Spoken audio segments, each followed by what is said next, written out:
cɛjugu Dante de y'a fɔ n ye a si bɛ san 105 la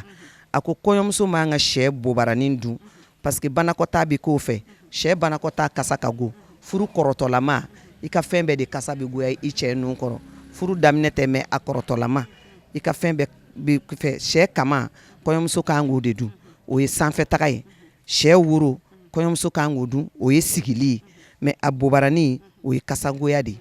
a y'a fɔ n ye o cogoya de la awɔ. Ayiwa aw ni an bɛɛ lajɛlen ɲa dɔn an ye faamuyaliba sɔrɔ o la an bɛna an ka tobilikɛla yɛrɛ ɲininka a y'a ka sɛ in entretien kɛ cogo di. An ka sɛ in an b'an ka sɛ in ko k'a jɛ an ka sɛ in bon an bɛ koko 4 de k'an ka sɛ la n'an an ka sɛ koko fɔlɔ la an bɛ kɔgɔba k'a kan o b'a a microbe caman faga donc an b'a koli daminɛ an b'a ko ka taa fo kɔnɔna na parce que ni sɛ modèle sugu filɛ nin a tɛ waraka quoi komi n'aw yɛrɛ ɲɛ b'a la cogo min na an b'a ko ka taa fo kɔnɔna na k'a tereke fo k'a jɛ k'a siw ni fɛnw bɛɛ bɔ a la filanan bɛ k'o la sabanan bɛ k'o la naaninan na san bɛ nimurumuni k'a sanfɛ o bɛ nɛmaya dɔ b'a la o b'o tigɛ ka b'o la awɔ. Jarakɔrɔ présente n'a k'a den ninnu a ye nka koko 4 min y'a la kɔgɔ ni lemurukumu a ye kɔgɔ nafa fɔ ka tila ka o bɛ min ɲa la a y'o fɔ mais n'i ye nin koko 4 bɛɛ kɛ a jati ban ayo a jati ban o tɛ sɛ ye o sɛ jati ban mais dɔw fana bɛ safinɛ kɛ ni fu kɛ k'a ko i ko denyɛrɛni n kɔni bɛɛ n'i ka baara kɛcogo don ale ye kɔgɔ min fɔ sisan kɔgɔ b'a nɔgɔ bɛɛ de bɔ a la Safi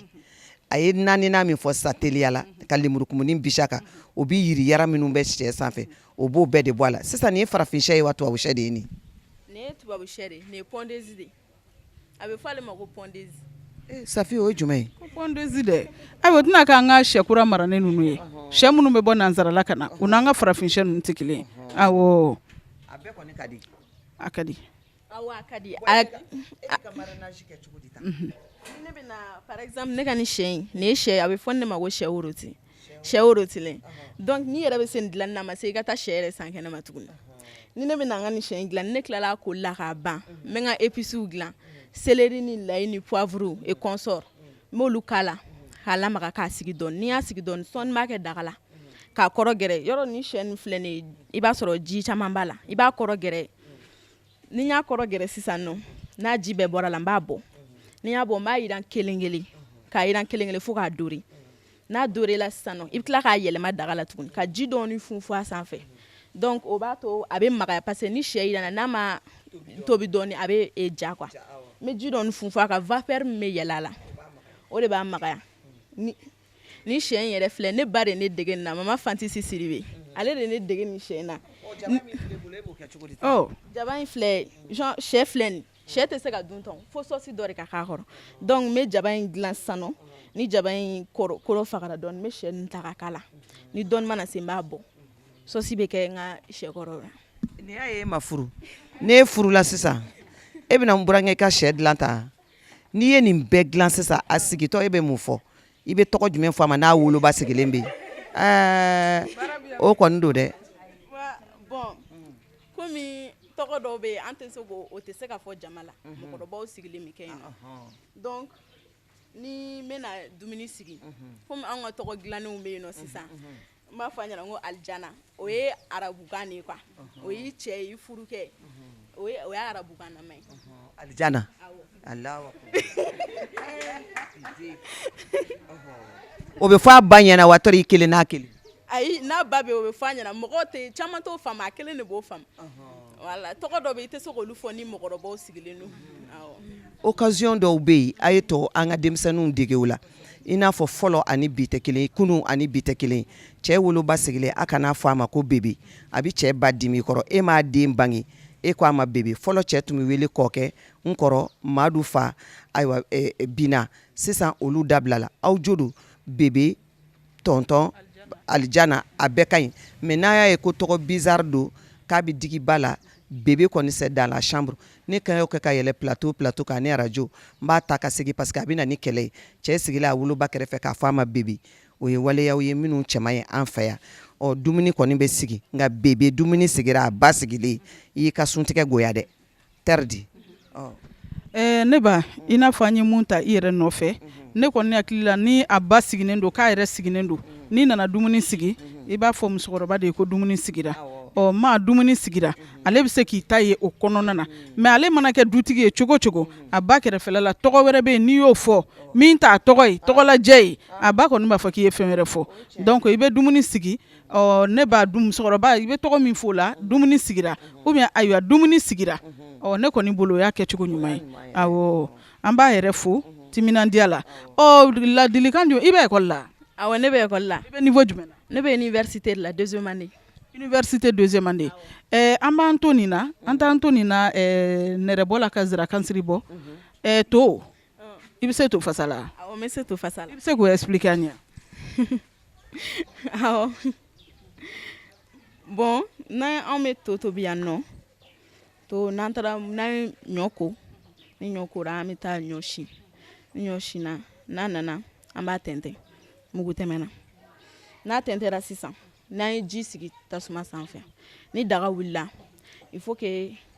an ka ji dɔ de bɔ fɔlɔ jikalan k'a kɛ mugu kan an bɛ ji wɔlɔkɔ de jikalan ni jisuma eau tiède ka sɛgɛ dɔ k'a la ka mugu k'a la k'a lamaga sisan nɔ n'an ka daga wulila sisan nɔ an bɛ sɔrɔ k'a k'a daga la k'a lamaga a lamaga bon fasako kelen bɛ yen nɔ i bɛ continuer n'a ye i b'i ka to fasa a bɛ mɔ bon dɔw bɛ yen olu bɛ to seriman kɛ n'i y'a lamaga dɔɔni ni a tobira dɔɔni i bɛ dɔ soli ka bɔ a la o ye to seriman tɛ bon ne yɛrɛ bɛ se min na kosɛbɛ o ye fasako kelen ye ayiwa an y'o faamuyaliw sɔrɔ ayiwa an ka foli bɛ an filɛlibaga bɛɛ ye nin bɛɛ de ye muso tele ye muso tele n'ala sɔnna an bɛ foli s'aw bɛɛ ma dibi caman bɛ yen n'an tora filɛli la an bɛ bɔ o dibi caman kɔnɔ an bɛ foli se bɛɛ ma jarakɔrɔ an tɛ sun tigɛ yan bi ayi ka daga falen to sɔ la ani fɛn tigɛ ni tarawelelakaw b'u yɛrɛ faga a sɛma in kɔni ne b'o bila an ka mobili kɔnɔ ka taa donc an bɛ muso tele mɔgɔw bɛɛ lajɛlen fo muso tele Safi aw yɛrɛ y'a dayɛlɛ de i y'a dɔn a promotrice ye madame Jabi Makoro Kamara ye a ko cɛw ta don musow ta don mais kɛrɛnkɛrɛnlen ɲɛna musow jɔyɔrɔba b'a la i kɛra i bɛ entreprise dɔ kunna o i kalanna o i ma kalan o gwa fara i tɛ gwa kɛ o muso bɛ niveau la a bɛɛ bɛ bɔ muso tele la an fɛ yen awa diɲɛ magobatigiw aw minnu fana bɛ fɛ ka aw ka minɛnw ka lakodɔn nin bɛɛ bɛ bɔ muso tele la tele in dayɛlɛla aw de kama donc an bɛ nin de la sa kuda ye an bɛ taa suntigɛ kɛ yɔrɔ dɔw la dɔw fana bɛ yen nin se t'olu ye sɛ se t'u ye ayiwa ŋɔmi se t'u ye hali dɔ bɛ yen mɔni se t'a ye an bɛ se o duw bɛɛ kɔnɔ kelen kelen donc ka baro kɛ aw fɛ an b'a ɲini nin bɛ université la dɔ bɛ terminal la n'olu sera tobili la finifin bɛ da i kunna don min na i ti malo mais foyi t'i ni malo cɛ i tɛ da wulilen dɔn o ye tarawelelakaw denmusoninw ye foyi t'u ni malo cɛ fɔ don min na k'u y'u bɛ ci u kun o tuma ala k'an kisi o tɔɔrɔ ma.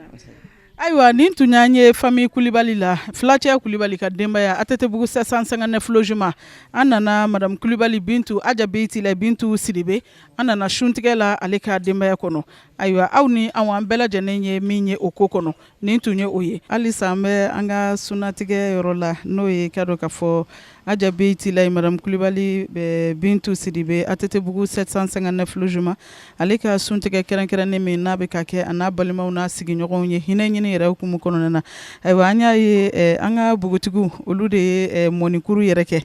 ayiwa an filɛ nin ye mɔni daga kunna nin wagati la sisan u bɛ ka mɔni lamaga ka mɔni tobi mɔni tobila i n'u la ɲɛ b'i la mɔni tobi la dɛ an ye ka mɔni kuru bɔ ayiwa kuru bɔlen kɔfɛ an ɲɛ b'i la k'a tobi i yɛrɛ ko k'i ye ekɔliden de ye awɔ n ye ekɔliden de i bɛ kilasi jumɛn na n bɛ ka bagi kɛ ɲinan i bɛ ka bagi kɛ ɲinan ne ɲɛ b'i la mɔni daga kunna aw de ye mɔnikuru bɔ mais ne ɲɛ bɛ fɛn dɔ la i ka mɔni na n tɛ mun ye mɔniw na ka caya o ye babi ye babi jɔyɔrɔ jumɛn bɛ mɔniku la bon généralement sunkalo fɛ mɔni bɛ sigi mɔgɔw da ma bon n'i ye babi k'a la hali n'i y'a tobi a dumija mɔgɔw ye bɔ a nɛgɛtobiw la bon a bɛ mɔni kasa fɛrɛ ja o yɔrɔ to an bɛ babi kɛ an ka mɔni na donc a kɛ kun y'o de ye mais e kelen de bɛ mɔni tobi yan awɔ ne b'a tobi kuma dɔ ne ba b'a bɔ ne y'a tobi bi ne dɔgɔnin b'a tobi sini sunkalo fɛ an b'a kɛ ten tɔ an b'a bɔ ɲɔgɔn kɔrɔ mɔni yɛrɛ jɔyɔrɔ bɛ suntigɛko la awɔ mɔni jɔyɔrɔba yɛrɛ bɛ suntigɛko la sunkalo yɛrɛ la mɔgɔ yɛrɛ bɛ girin i bɛ mansiso fafalen parce que mɔni ye sunnakari dɔ de ye sun bɛ tigɛ n'a ye yɛrɛ de mais mɔni yɛlɛkɛ a ka nɔgɔ e y'a ladege k'i to san joli la ne mɔni yɛrɛ da dege k'an to 13 ans la bon ne tun b'a dege ne yɛrɛ fɛ n ko mɔni min bɛ ta kelen kelen de k'a kuru bɔ fɔ ne bɛ to k'an ba laɲini ba bɛ to k'a kɛ k'a dege tuma dɔ a b'a fɔ k'i tɛ se ne tor'o la n'a yɛrɛ siɲɛ fɔlɔ ka mɔni yɛrɛ kɛ o kɛra c'était un dimanche ne wulila ka sɔrɔ mɔgɔ si ma wuli ka mɔni yɛrɛ kɛ a don ne ka mɔni kuru caman yelenna parce que ne tun t'a kalama k'a bɛ gosi mais Amina o don ne ba ye n corriger mais après mɔni tɔw ɲana ne bolo a kɛra ten tɔ de. Donc a ɲɛna an ka foli b'i ye. Donc to min fana bɛ kɛ mɔni na ale jɔyɔrɔ ye mun ye mɔni ko la? Bon ale ye ka mɔni ka kumu dɔɔni d'a ma quoi ni kumu dumuni dɔw bɛ yen nɔ ni kumu b'u la o b'u dun ja de tomi jɔyɔrɔ de y'o ye mɔni na. A b'a dun ja n'o tɛmɛna ka bɔ yen ni tomi kɛra mɔni na i b'a sɔrɔ a tɛ tiɲɛ kuma dɔw la n'i ye mɔni tobi k'a sigi i b'a sɔrɔ mɔni bɛ tigɛ n'a ye wagatinin kɛ dɔrɔn a bɛ tigɛ mais ni tomi b'a la a tɛ tigɛ bon kuma dɔw la fana i b'a sɔrɔ yɔrɔ lemurukumu fana bɛ kɛ mɔni na tomi bɛ k'a la dɔw bɛ ziramugu k'a la dɔw bɛ jumɛn fana k'a la tuguni ɲamaku ninnu mais kumu bolo kan lemurukumu ni tomi ani ziramugu ni saba bɛɛ bɛ se ka k'a la ɲɔgɔn fɛ komi ni saba bɛɛ kelen kelen fana bɛ se ka kɛ a bɛ komi n'i ye tomi kɛ mɔni na o gu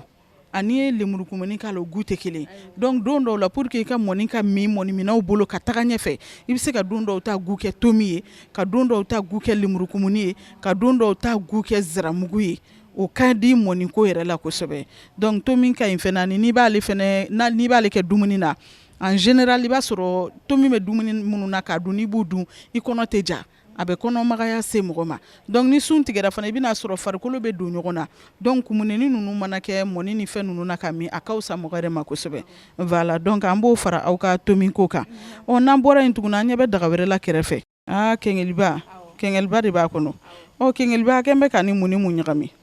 An kɛlen bɛ ka binbulu de k'an ka kɛngɛliba la a b'a kasa ja kosɛbɛ. Binbulu ou bien citronnelle? Binbulu b'a la citronnelle b'a la. Binbulu kelen a bɛ fɔ ale kelen de ma dɔw b'a fɔ ale de ma ko citronnelle donc o fana ye fɛn fila ye o fila bɛɛ ka ɲi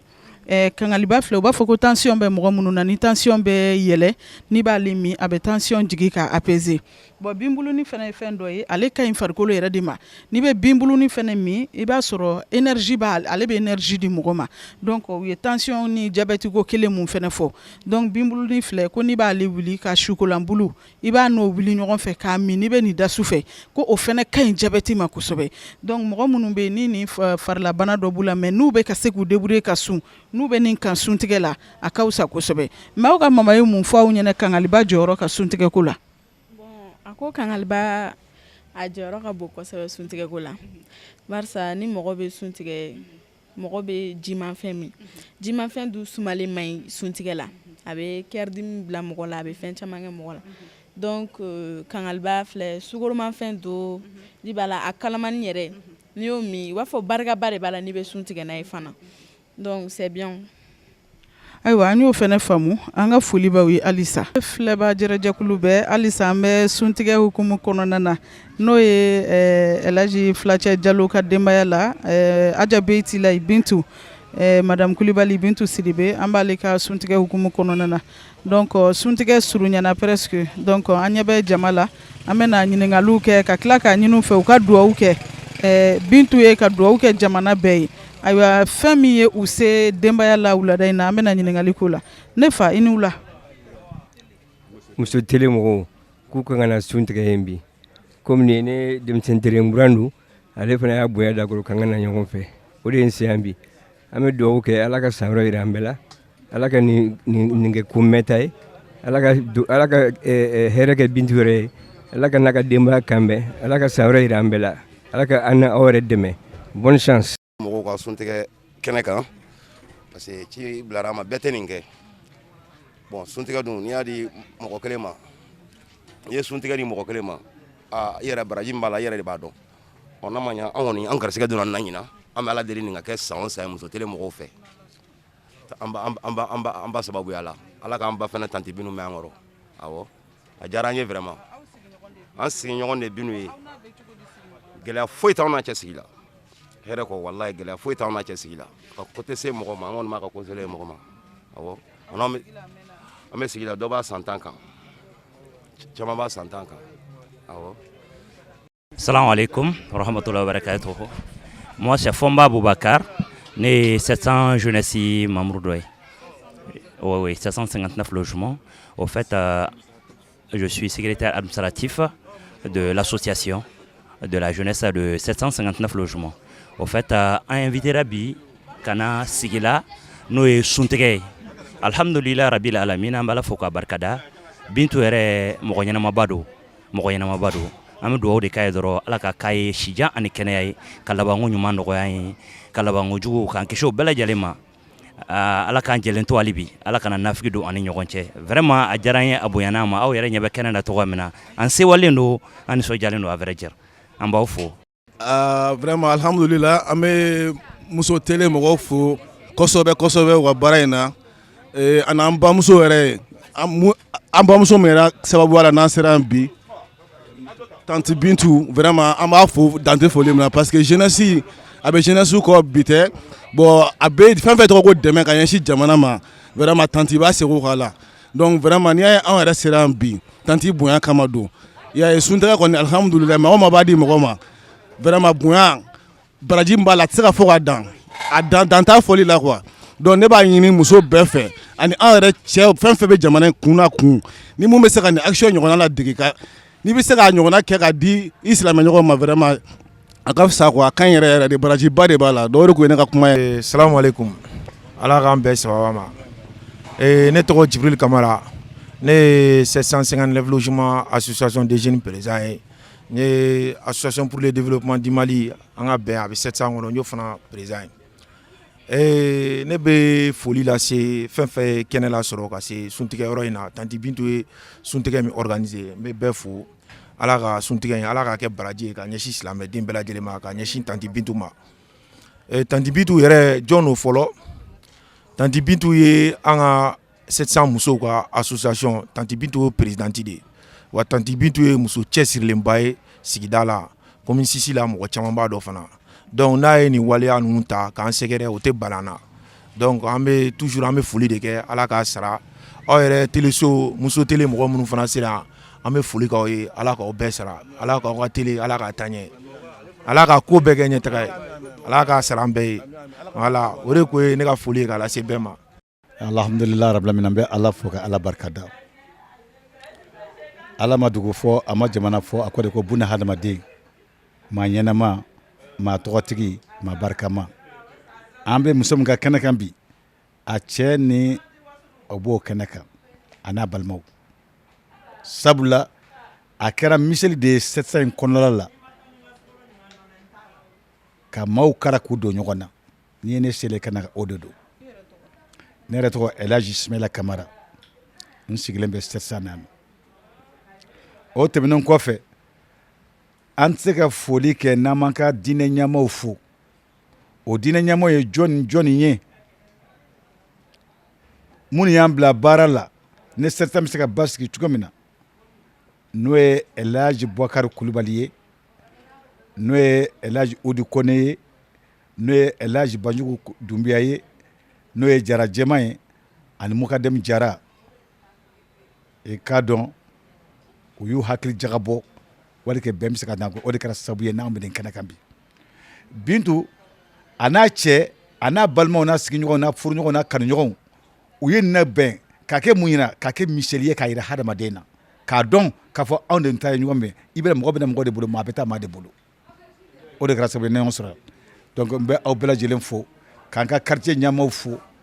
ka mori fɛn fɛn ne ka sɔrɔ n'a bɛ quartier la sigida na ka foli di a bɛɛ lajɛlen ma alimami fɛn fɛn n'a bɛ ka foli di a bɛɛ lajɛlen ma aw journaliste mun nara yan fana surtout Balo n b'a di ala fɛ ala ka i ni cɛ kan bɛn n b'a deli Alahu Taala fɛ i bɛ service min na ala ka barika don a la aw ka ɲɛmaa n b'a deli Alahu Taala fɛ se bɛ ala de ye se ka hali bi ala ka se di aw ka ɲɛmaa ma a n'a ka barika ɲɔgɔn ala k'u kan bɛn ala kana nafolo dɔw jɛ aw mana don ko la Bamakɔ n b'a deli Alahu Taala fɛ bi don barika kosɔn ala k'aw ɲɛ aw bolo. Aleykum salam wa rahmatulahi taala wa barakatu. Ne tɔgɔ ye madame Sakou Kadi Kamsogo ne bɛ yan balimaya ni sindiya sira de kan ani keleya sira n'o ye madame Kulubali Bintu ye ne kɔrɔmuso de ye Bintu ye mais alhamdulilayi an ye ɲɔgɔn sɔrɔ association fɛnɛ hokumu kɔnɔna na ne Asilosi n'o ye association des sœurs unies au président de Tabakoro au président ye ne donc ni an ka fɛn o fɛn bɛ yen an bɛ taga ɲɔgɔn ka kow la alhamdulilayi rabil alamina a ye nin bonya dan kan Asilosi bɛɛ tɔgɔ la vraiment ne ni Kumba Ɲare anw de nana ka na Asilosi représenter bi tiɲɛ yɛrɛ yɛrɛ la ne ye min ye bi a bɛ somɔgɔ sama bɔ franchement ka d'a kan nin ye jigisigi de ni alisilamɛya de ka sun tigɛ tiɲɛna télé so mɔgɔ TV muso TV tiɲɛ yɛrɛ yɛrɛ la ne t'a dɔn aw ye nin initiative in bɔ yɔrɔ yɔrɔ franchement c'est une initiative à saluer an b'aw yɛrɛ fo dan tɛ foli min na yarabi ala ka sunkalo ɲɔgɔnna caman caman ala k'a yira an kɛnɛ na ala k'an fanga se a kɔrɔ ka jamana yɛrɛ ala k'a basigi an ye an b'a ɲini ala futala fɛ ka jamanadenw don da kelen fɛ k'u bɔ da kelen fɛ yarabi transition min bɛ sen na ala k'a ɲuman tɛmɛ hɛrɛ ani baden na an b'a ɲini masa ramani fɛ ala k'an yɛrɛw don da kelen fɛ k'an bɔ da kelen fɛ san wɛrɛ ta fɛnɛ ala k'o to o fɛnɛ ka ja ka tɛmɛ ɲinɛta in kan. Ayiwa Muso TV filɛliba jɛrɛjɛkulu bɛɛ foli tɛ ban ka fɔw ye halisa an bɛ suntigɛ hukumu kɔnɔna na ayiwa nin ye 759 logement an b'o suntigɛ la Ajabiti la Bintu ka kɛnɛ kan ayiwa an balimamuso dɔ bɛ a b'a tɔgɔ n'a jamu fɔ e Bintu ma jɔn ye ayiwa bi suntigɛ e b'a bila minɛn jumɛn kɔnɔ. Bintu dɔgɔnin de ye ne Bintu Siribe dɔgɔnin de ye ne suntigɛ in a y'a kɛ hɔrɔnya kama k'a kɛ bɛn kama k'a kɛ kanu kama ka kɛ sigi kama k'a balimaw wele u ka fara ɲɔgɔn kan ani sigiɲɔgɔnw u ka jɛ ka na sun tigɛ ɲɔgɔn fɛ barajinin de don ala k'a kɛ baraji y'a ye. o tuma a y'aw bolo fara ɲɔgɔn kan nin wariko la. kɔni an m'an bolo fara ɲɔgɔn kan ne ka dɛrɛmɛ kelen ma t'a la n tɛ tɔw t'a dɔn a bɛ se k'a yɛrɛ kelen y'a bɛɛ financer ne tɛ foyi kalama a ko la ala k'a kɛ sini kɛnɛ ala k'a minako nɔgɔya a bɛ an fɛn min na diɲɛ kɔnɔ ala k'a nɔgɔya ye ala k'a sago d'an ma hali bi nin kalo in ti mɛn ala k'a yira an bɛɛ la ala k'a kɛ baraji ye a n'an bari silamɛ bɛɛ ye. Mariam Siribe ka bɔ 759 la kabini an jɛra don min hɔrɔnya de y'an jɛ n dɔgɔnin de don jamu tɛ bɔ jamu na nka an kɔni bɛ ala deli bi suntigɛ an si ma dɔrɔmɛ kelen bɔ ala k'a kɛ si ni kɛnɛya ye ka hɛrɛ k'a kɔnɔ k'an kisi gɛrɛgɛrɛ ma ka jama labɛn ko ɲuman k'an fara ko ɲuman awɔ ne ka duwawu y'o ye.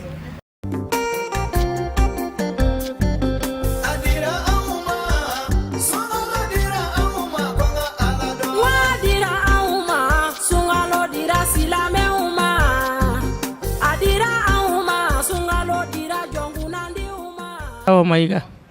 ka bɔ Yirimajɔ ATT Bugu la Selsana. Bintu sigiɲɔgɔn de ne ye donc an bɛɛ bɛ jɛkulu la an ka sigida tɔgɔ de ko sigi ka di ka madame Kulubali y'an ka présidente ye bon a y'a décidé ka sunakari kɛ ɲinan donc an bɛɛ lajɛlen bɔra ka tugu an bɛ jɛ kɔnɔ an de sigiɲɔgɔnma ye donc ni ko kɛra an bɛɛ de bɛ jɛ ka fara ɲɔgɔn kan ka comme famille kelen ka na ɲɔgɔn dɛmɛ an ka hɛrɛw ni hɛrɛw tanaw la donc an bɛ sunkalo min na n'o ye ɲɔgɔn dɛmɛ kalo ni hinɛ kalo ye donc a ye a décidé ka sunakari in kɛ o kun kɔnɔ donc an bɛ jɛ ka duwawu kɛ d'abord Muso TV olu minnu nana ka na jaw ta ala k'u bolo m'u ka baara la san o san an ka ɲɔgɔn sɔrɔ nin kɛnɛ in ka hɛrɛ ni baden na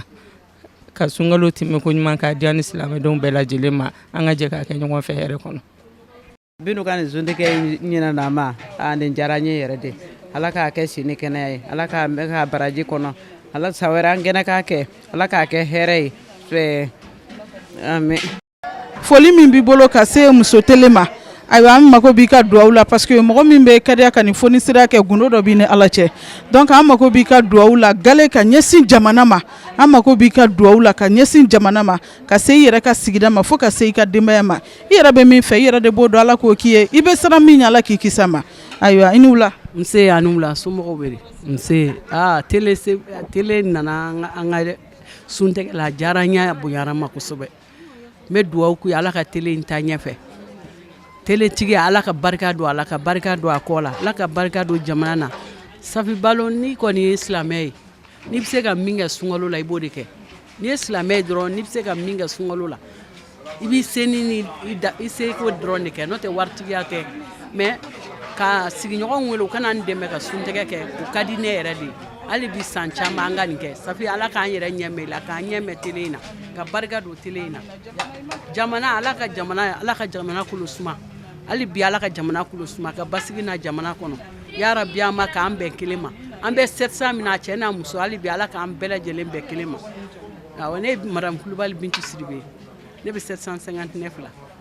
awɔ ɲɛ b'an na cogo min an ɲɛ bɛ jamana donc an tun b'ale ka suntigɛ kɛnɛ kɔnɔ suntigɛ min n'a lawulila balimaya ni sindiya jamana ka taa ɲɛ an fɛn o fɛ ko n'i ye mɔgɔ kelen suntigɛ ko Ala subhanahu wa taala bɛ o tigi ka baraji ɲɔgɔn d'i ma ka sɔrɔ a ma fosi bɔ a ta la donc n'o bolo jɛnnen n'o sen jɛnnen Bintu ye mɔgɔ min suntigɛ bi Ala de b'a bɛrɛ dɔn ni ɲɔgɔn caman b'an bɛ nin de ɲini jamana in kɔnɔ se b'i ye se t'i ye Ala ka suntigɛ bɛɛ ka ɲi ka se k'i sigiɲɔgɔn dɛmɛ ka suntigɛ wala ka sun don Bintu ye nin mun kɛ a y'a fɔ cogo min waritigiya tɛ setigiya tɛ mais kariya dama de don a bɛ se ka kɛ e tɛ se ka nin ɲɔgɔn kɛ mais i sigiɲɔgɔn min bɛ yen lɔgɔmaɲɛ kelen bɔ bɔliɲɛ kelen mɔni soli ka taa d'a ma i ni min bɛ du kelen kɔnɔ e ma fɛn min ale ma fɛn min tobi ne y'o tobi i b'a sɔrɔ i ta ni nege bala hali n'a nege ta la dɔɔni bɔ ka taa d'a ma i ka baraji sɔrɔ i yɛrɛ k'i ta sɔrɔ a bɛ balawu ban sigi la a bɛ bɛn dɔ sigi la a bɛ hinɛ dɔ sigi la awa nin tun y'an ye 759 logement na i n'a fɔ aw yɛrɛ ɲɛ b'a la cogo min na an tun bɛ suntigɛ hukumu kɔnɔna na an bɛ dugawu kɛ Ala ka sigi wɛrɛ yira an na Ala ka kalo timɛ yira an na jamana Ala k'a kolo suma an b'a fɔ bisimilahi rahmani rahim Allahumma solli ala sayidina Muhammadin el fatihi lima ughliqa wal katimi lima sabaka nasir الحق بالحق والهدي إلى صراطك المستقيم وعلى آله حق قدره ومقداره العظيم سبحان ربك رب العزة عما يصفون وسلام على المرسلين والحمد لله.